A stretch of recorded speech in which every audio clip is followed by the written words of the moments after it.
İndi mən soruşuram, hansı silahla bunlar məni təhdid edirdilər 38 kilometr aralıqda ki, mən bunu gördüm və qorxdum. Axı, erməni ordusunda heç 35 kilometr atan top da yoxdur. Bizdə var. Müdafiə naziri İral Polkovnik Zakir Həsənov. Salam əskər. Döyüş əməliyyatlarının aparılmasında artilleriya sistemləri önəmli rol oynuyor.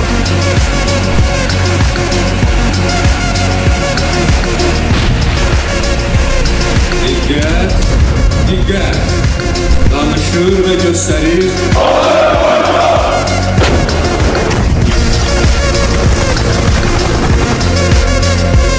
Qarabağ Azərbaycan.